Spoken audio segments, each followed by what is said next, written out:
The method we have of electing our officials in this republic is probably the worst democratic system possible, called first past the post. It's where whoever gets the most votes on the first round wins, even if they don't get the majority of the votes, even if they don't get anywhere near the majority of the vote. If there's 5 candidates running and one guy gets 40% of the vote and that's the number one vote getter, he wins.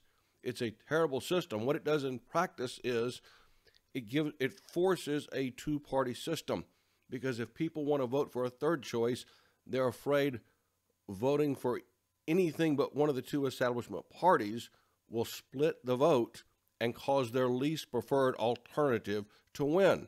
So it's terrible, and it terrorizes. It uses political terror, first past the post, as a method of determining the winner, such as we have in the United States, is basically using terror to scare people into voting for one of two establishment parties that most people understand are destroying America.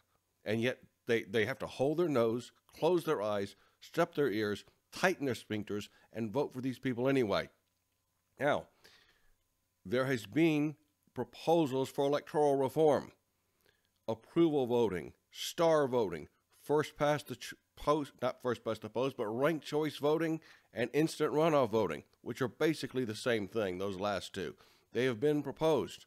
Let's start with some things we all know about electoral reform, and then I want to give you my take on what's going on between the conflict between instant runoff voting, approval voting, star voting, and the works.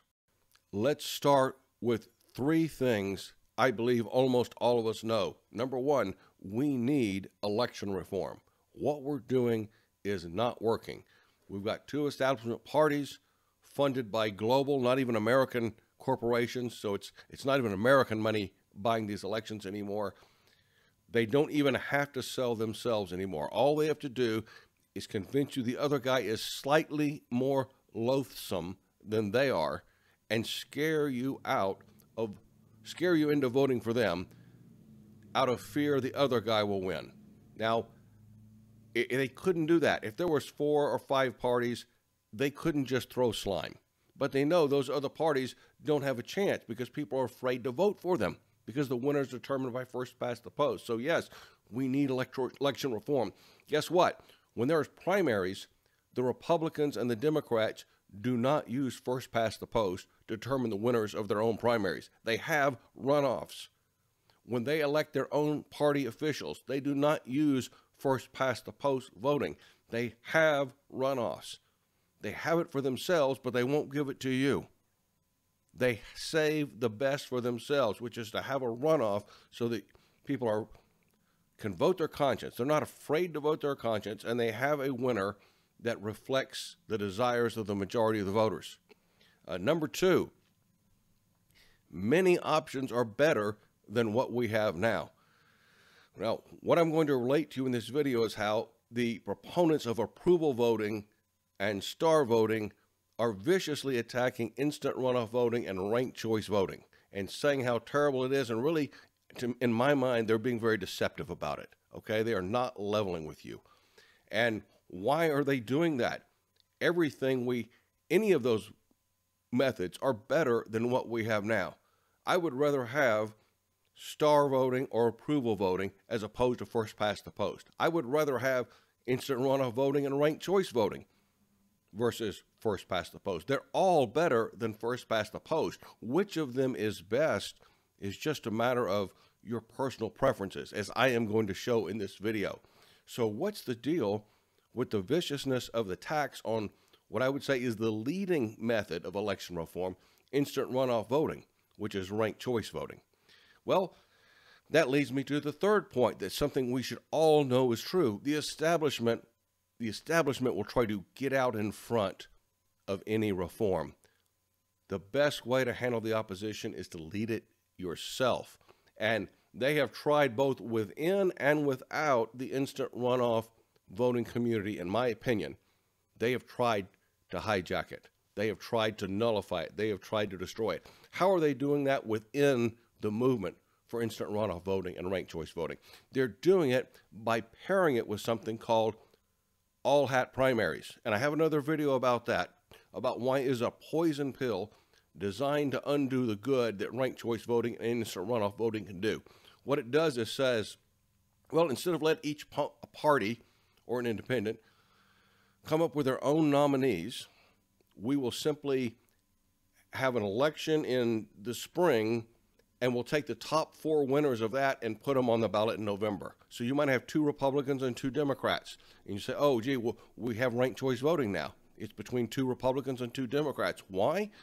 Because the insiders of those parties get access to early money. They file in February, the election's over by May, and the only person you've heard of is the name you've already heard of. And the reason you've heard of them is the establishment media gives them buku free coverage, and the special interests give them buku dollars. The one thing that they have an equal measure with minor party candidates and independent candidates is what? Time. And that's why they want the election over in the spring. And they don't want to give any other voices a chance to campaign all spring and summer and into the fall, because other ideas might get out there and people might like them, and they won't have that. So the instant runoff voting movement, the ranked choice voting movement, has been hijacked by people who insist on pairing it with a jungle or all-hat primary, different name, same thing. Why? Because that is controlling the opposition from the inside of the movement. They don't want it to be a real reform, so they pair it with something that will wreck it from being a real reform. The insiders will still wind up on top. But separated from that, it's a threat. So what else are they doing?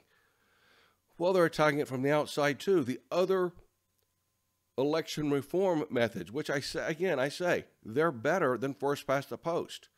But they're being sold by their proponents as the best answer, definitely better than ranked choice voting, definitely better than instant runoff voting. They're not. The differences are minor.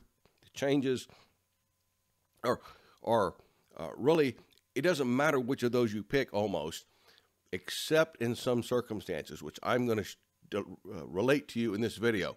So, 3 things we know. We need election reform. Many options are better than what we have now, and the establishment will try to jump out in front and control any opposition. With that said, let's go into our first point. I'm going to assume that you know what ranked choice voting is, because it is the most popular election ballot reform. But you may not know what approval and star are, so I want to talk about that for a little bit. Approval voting, your ballots show a list of all the candidates running, and you elect support for as many candidates as you want, usually 0 to 10. You could rank the one you like the most 10, the one you like the second most 9. Or you could rank both of them 10 or both of them 9. It doesn't matter. You could rank the first one 10 and the second one 1. Or one of them 10 and 2 of them 5 and the third one 1, and all that sort of thing. And they just tally it up, and it's the total score. So the candidates will have more than 100% support, because you really don't have to commit to one candidate. You can say, I like this guy and that guy. Star voting is a lot like approval voting. It just has one more step that sort of makes it a little more like instant runoff voting. In star voting, you got to score a ballot, and you rank it from 0 to 5, with 0 is worst and 5 is the best. And so the scores are summed up, just like in approval voting, and the 2 highest scored candidates are selected as finalists. Now, they have an automatic runoff in star, and the finalist who's given a higher score on the greater number of ballots from those 2 is selected as the winner. So it sort of it gives a little bit of a nod to the advantage of ranked choice voting to select candidates who inspire, in the sense that among those 2 candidates, they're going with the one that, how high you're ranked on the ballot matters. Now, neither of these systems satisfies the majority criterion. That is, if there exists a majority that ranks or rates a single candidate higher than all other candidates, does that candidate always win? And the answer in approval voting is no. And the answer in star voting is also no, but not as often, because it does sort of reach out a little bit and put some factors that are a little more like IRV or ranked choice in there. So a part of the problem with both these systems, especially approval, is it encourages strategic voting rather than honest voting. You start trying to game the system. The system is more subject to being gamed than a ranked system. And also, it does not satisfy the later no harm criterion, meaning that giving a positive rating to a less preferred candidate can cause a more preferred candidate to lose. In other words, the same problem, and you'll see that in a minute here, we're going to get to a specific example. The same thing that they're criticizing ranked choice voting for, they're susceptible to it too.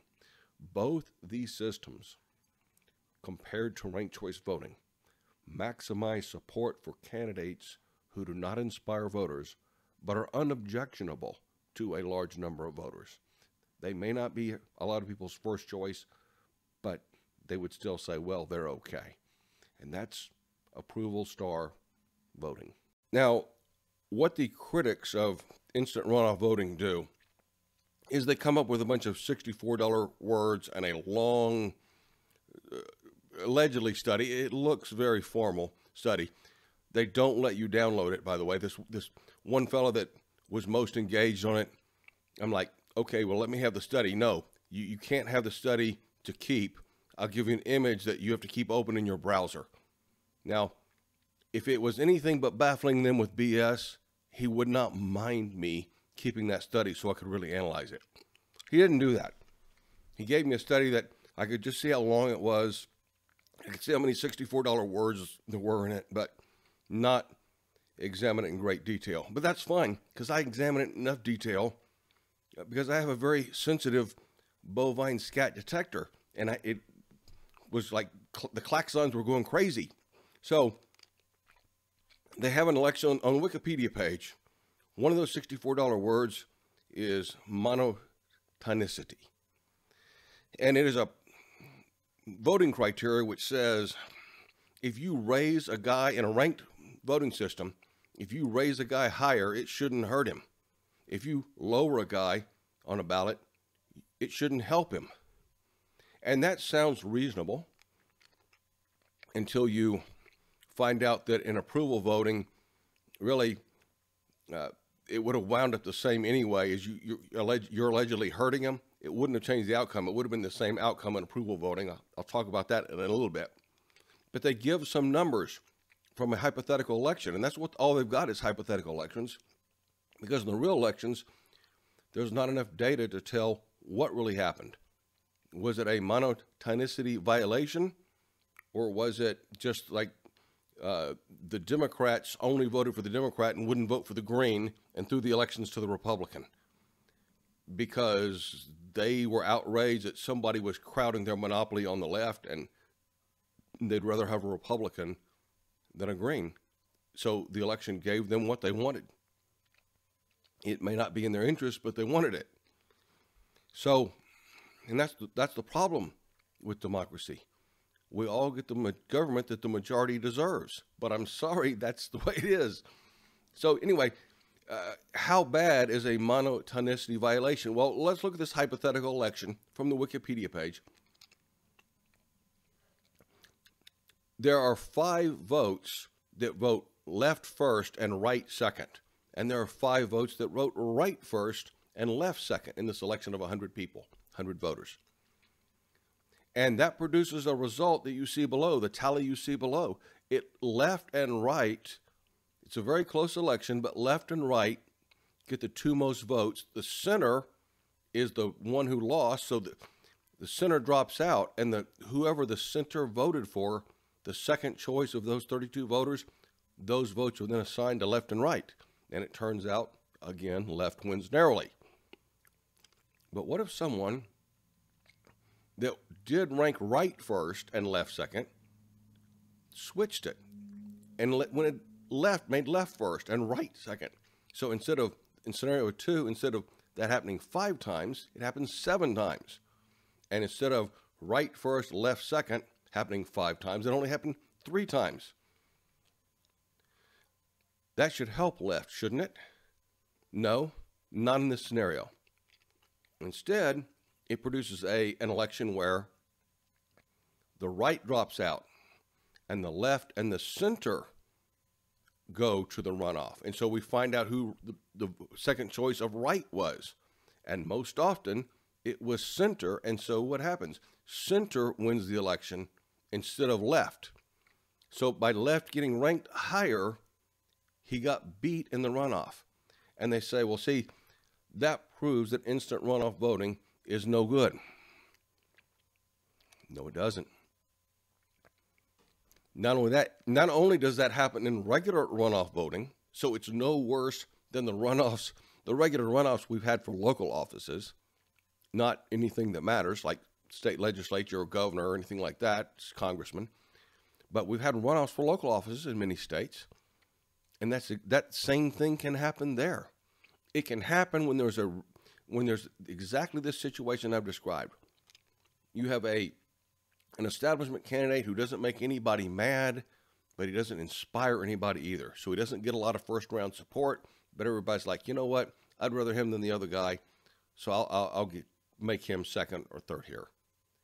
And he or she has a lot of support in later rounds, but little support in the first round. When you have that criterion, you always have a possibility that if he gets the right opponent, a candidate like that can win in the runoff. But in approval voting, he'll almost always win the runoff too, and that's what they don't tell you. I ran some numbers. I did it with a 3-2-1 system. I did it with a 0 through 10 system. It didn't matter. Approval voting on the green there, left, right, and center. Center won by a lot, just like he did in scenario 2. Why? Because he had a lot of support. It wasn't intense, but it was spread out so broadly. The only way you could keep center from winning that is if someone rated their first choice 10 and then center rated center 1 or even 1. It didn't matter. Actually, I did that too. I rated, you either rate somebody 10 or 1. I left off all the numbers in between. In this scenario, center 1 on that one too. So when they show you this example and say how outrageous it is that left got beat by center once more people voted for left, they don't tell you that in their system, center would have won anyway. It would, the scenario, the outcome that you're objecting to and think is so outrageous is the outcome that their system would give you even more. They don't tell you that. What instant runoff voting does is put a slight premium on people who inspire, candidates who inspire people and get them to not only rank them, but rank them first. Approval voting doesn't do that. There's not the same benefit for the inspirational candidate because the system hates inspirational candidates. They want reliable system people who will follow orders, and not orders from their constituents either, orders from the top. So it can only happen in races where there's a candidate with disproportionately high later round support and paltry first round support. Approval voting would in most circumstances give the same result. The candidate with wide backup support will win. In other words, they will use this $64 word as if it is disqualifying for instant runoff voting and ranked choice voting. It's not. It's something that occurs in regular runoffs that we've been doing for years. Our republic and our cities have survived them just fine. It isn't that bad anyway. All it means is it's an artifact of a system that puts a premium on candidates that inspire. That is not a bad thing. It's a good thing. The opponents of instant runoff voting will point to some race where maybe one side or the other does not like the result, like when Sarah Palin lost in Alaska, and so they will use that to show people on the right that instant runoff voting is no good. Well, for one thing, Sarah Palin in Alaska operated with a jungle primary to start the instant runoff voting. So there were 2 Republicans in the final. There never would have been under what I'm suggesting. You don't have an all-hat primary that gives you 2 Republicans to split the vote, and they're natural rivals, so their supporters will not cross over and vote for the other one. It avoids all that. So that's one issue right there. But the other issue is Sarah Palin would have lost in first past the post too, because in that original election, that jungle primary, she didn't get the highest number of votes there either. So if that had been the final election, she wouldn't have been elected. She just, at that time, was not a strong enough candidate. And then, of course, always establishment politicians and the press. You know, I've worked for outsider candidates before. The press always asks them, even when they're winning the polls, if you lose, will you endorse your opponent? Will you be a team player? Are you going to do the right thing for the party? They never ask that of the establishment candidate. It's very rare they ask that of the establishment candidate. They didn't. I mean, my outsider guy beat the two establishment candidates in the primary, and neither one of them endorsed him by name. Anyway, they never asked him to. So it's typical. The establishment people demand the outsider candidates endorse their establishment empty suit if he beats them in the primary, but they feel no obligation to reciprocate should the outsider candidate win. That's just how rotten, stinking these 2 establishment parties are. So the other thing is, I think they cite the Burlington election or something where the Democrats simply we suspect what happened. We can't prove it because, again, they have to use hypothetical situations because there isn't enough data to know for sure in these elections. But I suspect what happened was the Democrats simply would not rank the Green as their second choice. And so the Green candidates ranked the Democrat as their second choice maybe, but the Democrats wouldn't reciprocate because they were so outraged that the Greens were coming and taking votes from the left that they would rather lose and have a Republican win and be represented by a Republican than the Green winning. And that's exactly what happened. And that's what they got, what they voted for. That's not a broken system. That's a broken electorate. And it's not the job of the voting system to fix that. There is no voting system that can fix that. If you have an electorate that is petty, that is parochial, that is only interested in their club and not what's best for the city, the state, the country, no voting system is going to give you good government. You don't deserve good government. You deserve what your virtue gives you. That's the government you get in a democracy. So let's be clear, the right voting system can't fix everything, but it can fix something. It can fix the just criminally non-representative elections we're having where more and more voters know both these parties stink, but they don't see a way out. This is a way out. Any of these methods are a way out. They're all better than what we have now. So, but when you see someone from Approval or Star cutting down ranked choice voting, cutting down instant runoff voting, don't buy their accusations. They use a lot of $64 words, but there's no there, and the very fact that they're undermining the leading reforms so much in itself should make you suspicious that they are acting for the establishment. They are in the service of the establishment. They may not know it. There may be somebody funding them above it that knows it, but it's controlled opposition. You can suspect that with reason. Thank you so much for listening, folks.